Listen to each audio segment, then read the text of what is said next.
Vamos adiante aqui no nosso roteiro, que tem como tema estilos, tá? De Renato e Quinteiros. Por que a gente tá trazendo esse tema por aqui? O Edenilson deu uma entrevista ao 4D Esportes, e tá aí na tela para quem nos acompanha no YouTube de GZH, um trechinho dela.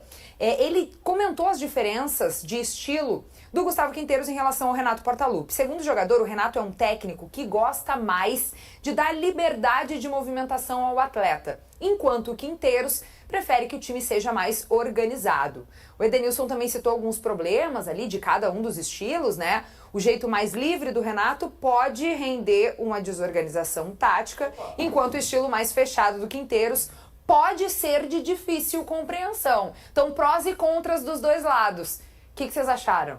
Eu achei bem interessante essa fala do Edenilson, porque embora os dois tenham o mesmo esquema tático, né, gostam de usar os dois pontas ali, nitidamente dá pra ver isso que ele fala, né, o time do Quinteiros é muito mais compactado, mas defendendo o Renato também era muito mais fácil dar essa liberdade criativa e de organização pros jogadores quando tinha o time de 2017, 2018, né, aí era muito mais fácil. Hoje em dia, realmente, o ano passado ficou muito complicado e por muitas vezes a gente via exatamente isso, né, essa desorganização em campo que, cara, o Grêmio às vezes virava uma maçaroca, não sabia pra que lado ia.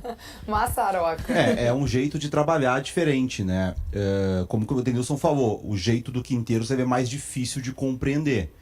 Então, por isso, muitas vezes acontece de um treinador que tem uma ideia de organizar o time e ele não conseguir, porque ele também depende dos jogadores. O Renato é o estilo mais confiar muito no individual do jogador, né? O Renato foi um grandíssimo jogador. Isso também tem a diferença dos jogadores, né? O Renato foi um grandíssimo atacante, muita qualidade. O Quinteiros foi um zagueiro, né? Um zagueiro de nível baixo. Então o Quinteiros vê o futebol pela organização. Fala assim no meu treinador, hein? Não, mas ele jogava. Ele era argentino, ele começou no Newell's como meia. E depois foi jogar como zagueiro na Bolívia. O que tu acha da qualidade dele? Não, nem perto de Renato Portaluppi, claro. Então o Quinteiros vê o futebol como organização, né? E o Renato vê como a liberdade do individual, do improviso. O que eu acho que o Renato sofre, com o que a Keke fala, quando ele não tem grandes jogadores para decidir para ele, como o Grêmio tinha com o Everton, Cebolinha, com o Maicon, com o Douglas, com o Luan e companhia, aí tu vai precisar mais organização, né? E aí a gente viu nos últimos anos um Grêmio que se organizava fácil, porque o Grêmio não tinha esses caras para decidir, e quando perdia a bola o time tava... Por isso o Grêmio tomou mais de 100 gols em 2 anos de Brasileirão. E em 2023 tinha a grande estrela que era o Soares, né? Então, tinha a grande estrela. Que o Grêmio tomou 56 gols, foi uma das 4 piores defesas e vice-campeão. O que eu acho que o Renato vai ter que cuidar no próximo trabalho dele, que eu acho que não vai ser com um elenco assim, porque ele não vai assumir Flamengo, Palmeiras, o Botafogo tem há 2 meses sem técnico, não procurou ele, que o futebol brasileiro também evoluiu do tempo de sucesso dele. Depois do Jorge Jesus, teve uma virada no futebol brasileiro, com as chegadas dos treinadores estrangeiros, e o futebol brasileiro hoje é mais organizado. Então, quando o Renato é campeão da Libertadores de 17, ele passa para o brasileiro do Botafogo, era treinado pelo Jair Ventura. Na Copa do Brasil, que ele ganha, na semifinal, ele pega o Cruzeiro do Mano Menezes e o Atlético Mineiro do Marcelo Oliveira, na final. Hoje o futebol brasileiro tem treinadores muito melhores que esses. Então ele precisa entregar mais também. Eu tenho alguns bastidores desse início de Quinteiros no Grêmio, Kelly, que dão conta primeiro da seriedade do profissional, tá? E quando eu falo do Quinteiros, não estou falando do Renato, estou falando do Quinteiros. Tá. Profissional extremamente sério, cumpridor daquilo que é combinado entre as partes, ele não abre mão disso. Então ele mantém o respeito do grupo. E sobre trabalho, a diferença ela é drástica, tá? Os profissionais hoje que trabalham no dia a dia no CT relatam isso. Chegar hoje e ver um campo de treinos preparado para a atividade, com fitas, com espaço limitado, com obstáculos, com cones, isso não era visto antes, é visto hoje. Então há uma mudança drástica no trabalho, sem contar que o Quinteiros, por exemplo, terminou com um rachão, que é algo característico, né, nos clubes de futebol. Talvez terminou, acabou. Não termina o treino com rachão. Acabou o rachão, não tem mais rachão. Pode até mudar, de repente, daqui a pouco, no avançar dos meses, mas a informação que eu tenho é de que o jogador não joga mais rachão no Grêmio. Então, são mudanças importantes de um treinador que está mudando uma filosofia de anos e anos que o Grêmio vinha tendo com o Renato. Vamos lá, minha gente. Protesto e alerta é o nosso tema agora por aqui. Eu quero que a Keke desenrole essa pra gente. Esse é um tópico meio 2 em 1 aqui, tá? Um grupo de torcedores do Grêmio mandou confeccionar 2.000 tapa-olhos com a palavra VAR, que serão usados durante o hino nacional no jogo deste sábado. Ao mesmo tempo, tem aí um alerta do CCD na coluna dele, em 0 hora, que diz que o Grêmio precisa focar dentro de campo e não se deixar voltar, né, se deixar levar por tantas polêmicas. Quer que tá sabendo desse comentário, desse protesto e dessa mobilização? Vais usar o teu tapa-olho de VAR? E tu acha que é por aí, a torcida tem que se preocupar com isso nesse momento? Eu fiquei sabendo disso pelo Gabardo ontem, né, que publicou essa informação. Eu achei genial, por parte da torcida do Grêmio, um protesto bastante criativo e pacífico. Se for assim, acho que tá tudo dentro das 4 linhas, acho que é legal.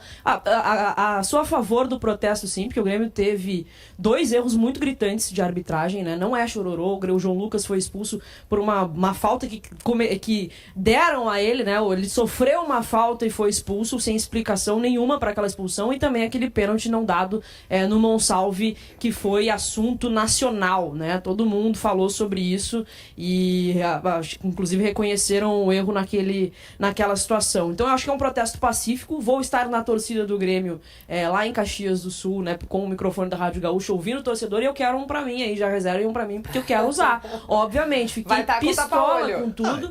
Fiquei pistola com tudo que aconteceu e eu acho um protesto muito inteligente da torcida do Grêmio em relação a isso. Isso que a que fala é importante. Não tem violência. Nisso aí não tem violência. Isso, e bem organizado, tá, né? Tudo bem. Então tá, é um protesto que até vai ir para um lado de bom humor, acredito eu. Sem violência, tá tudo certo. É isso aí. Mas beleza. assim, eu acho que hoje é quinta-feira já, né? A gente já esgotou bastante esse assunto. Isso, a coluna do CCD, ela é muito válida, porque isso tem que ficar com o torcedor. O protesto é válido com o torcedor. O Grêmio não pode mais pensar quinta-feira em relação à arbitragem e tudo que aconteceu no sábado. O Grêmio tem um jogo muito importante no próximo sábado, que precisa confirmar a classificação. Tem uma vantagem muito pequena, claro, por conta desse erro gritante de arbitragem, mas tem um jogo muito difícil. O Grêmio tem enormes dificuldades no Alfredo Jaconi, e eu espero que o elenco, a comissão técnica, esteja concentrada apenas nesse jogo e deixe o protesto para o torcedor fazer. E se realmente for dessa forma, Jason, eu achei algo bem inteligente da torcida do Grêmio. Internamente, o Grêmio tem também essa leitura e esse raciocínio de que a arbitragem aconteceu, foi um problema, mas fica no passado. O foco tem que ser novamente voltado para o campo e exclusivamente para o trabalho do Quinteiros em estar bem lá no estádio Alfredo Jaconi para defender essa vantagem. O Grêmio ele teme sim uma desclassificação. Por quê? Porque foi uma vantagem mínima. Então sim, existe esse temor interno. Claro. Porque o Grêmio poderia ter feito um 3-1, saiu com um 2-1. Então, não, um empatezinho ali, né? Eu digo no placar, fazendo Juventude 1-0. 1-0, leva a decisão. Então o Grêmio vai com esse temor, sim, para Caxias do Sul, mas a ordem é essa. A ordem a partir de agora, já depois do jogo era, mas o assunto estava muito ainda quente, né? Mas agora, desde ontem, o foco todo dos dirigentes, do time, da comissão técnica, está voltado para estar em campo no Jaconi sábado. A gente vai até ouvir depois, né, não sei, a gente tem uma aspa do Antony na coletiva do Inter. É sobre a arbitragem? Tópico. É sobre a arbitragem. Porque o que o Antony falou vai para os jogadores do Grêmio também. Isso aí para os caras do campo não entra tanto, gente. Eles mais do que dirigente, porque dirigente também adora achar né, sempre bom tu achar um culpado se as coisas derem erradas, foi o VAR, foi o árbitro.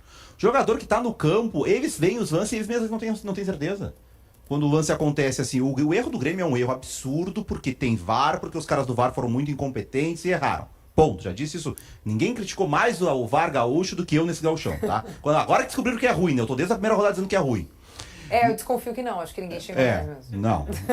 Eu antes eu avisei, vão dar VAR pra árbitro ruim, vai dar errado, porque o VAR não faz árbitro ruim ficar bom, né? Esse ponto eu tenho a meu favor. Às vezes eu erro, mas aí eu acertei. Só que o jogador no campo, ele consegue entender. Ele consegue entender mais. Cara, foi do jogo, vamos seguir. Eu duvido que os jogadores do Grêmio vão entrar em campo sábado pensando, os caras nos prejudicaram. Cara, o foco é no jogo.